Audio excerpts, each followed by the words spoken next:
वंदे मातरम का नारा लगाकर लोग जेल गए, लाठियां पड़ी उनको। आरएसएस के 4 लोगों का नाम बताओ जो वंदे मातरम नारा लगा के जेल गए, उनका नाम बताओ आप। 4 लोगों का नाम बताओ आप, अपने 4 पुरखों का नाम आप बताओ। आप नहीं बता सकते क्योंकि आजादी के आंदोलन में आपका कोई इतिहास नहीं। कभी आप कहते हो सरदार वल्लभ भाई पटेल आपके हैं। अरे भैया, सरदार वल्लभ भाई पटेल ने आरएसएस के ऊपर बैन लगाया था, यह रिकॉर्डेड हिस्ट्री है। और जब 18 महीने जेल में रखा गया आरएसएस के लोगों को राष्ट्रपिता महात्मा गांधी की हत्या के अपराध में, जब उनको छोड़ा गया, बैन हटाया गया, तो उसमें शर्त लगाई कि आप राष्ट्रीय ध्वज को मानेंगे, यानी कि आप तिरंगे झंडे को भी नहीं मानते थे। आपने 52 साल तक हिंदुस्तान का तिरंगा झंडा आरएसएस के मुख्यालय पे नहीं फहराया सर, नहीं फहराया। और 3 लोगों ने आरएसएस के मुख्यालय पर जब यह झंडा फहराया, उन तीनों के नाम मैं पढ़ रहा हूं, विजय, उन्मत्त, दिलीप, इन तीनों लोगों के खिलाफ आरएसएस ने एफआईआर दर्ज कराई। किस अपराध में? कि हमारे दफ्तर में तिरंगा क्यों फहरा दिया। और कितने साल तक मुकदमा लड़े? 13 साल तक मुकदमा लड़े। यह है आपकी असलियत। आप तिरंगे का विरोध करते हैं, भारत के राष्ट्रीय ध्वज का विरोध करते हैं। जो लोग तिरंगे और राष्ट्रीय ध्वज का विरोध कर सकते हैं वो भारत माता के सच्चे सपूत नहीं है। आप भारत के राष्ट्रगान का विरोध कर रहे हैं। आपके मुख्य पत्र में भारत के राष्ट्रगान का विरोध लिखा गया है।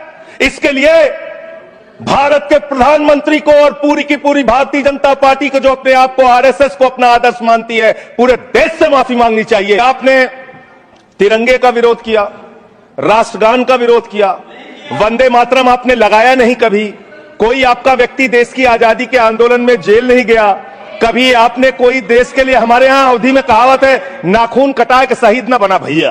तू तो नाखूनों नहीं कटाया भैया, बिना नाखून कटाए शहीद बना चाहता है। जिन्ना के साथ आपके कितने गहरे और मधुर संबंध थे, क्या इस देश के लोगों को पता है? नहीं पता, मैं बताता हूं। श्यामा प्रसाद मुखर्जी जी फजलुल हक की गवर्नमेंट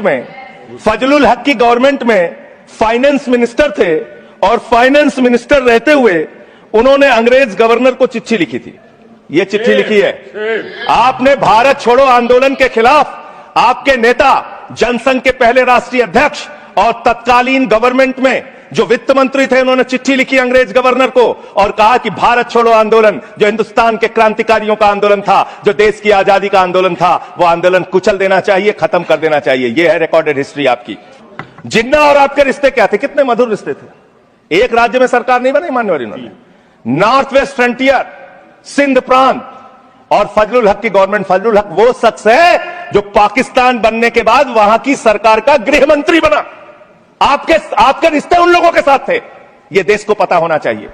आप भारत की सेना को 4 साल के अग्निवीर पे लेके आ गए, जो हिंदुस्तान की सीमा की सुरक्षा करने वाले हैं, जो वंदे मातरम का नारा लगाते हैं हमारे जवान, हमारे सैनिक, जो -50 डिग्री टेम्परेचर में सियाचिन में और प्लस 50 डिग्री टेम्परेचर में जैसलमेर में भारत की सीमाओं की रक्षा करते हैं, इस मातृभूमि की रक्षा करते हैं। उनके पीठ में छुरा मारने का काम आपने किया, उनकी नौकरी 4 साल की कर दी अग्निवीर की।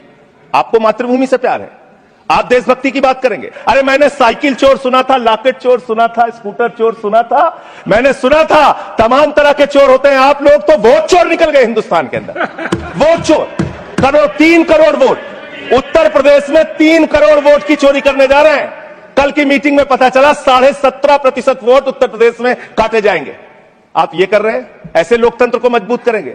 ऐसे आप मातृभूमि की सेवा करेंगे? हमने फिल्मों में सीन देखी है, डाकू लोग आते हैं, जय भवानी जय भवानी जय भवानी कह के, और वो गांव का गांव लूट के चले जाते हैं। जय भवानी कह के गांव का गांव लूट के चले जाते हैं।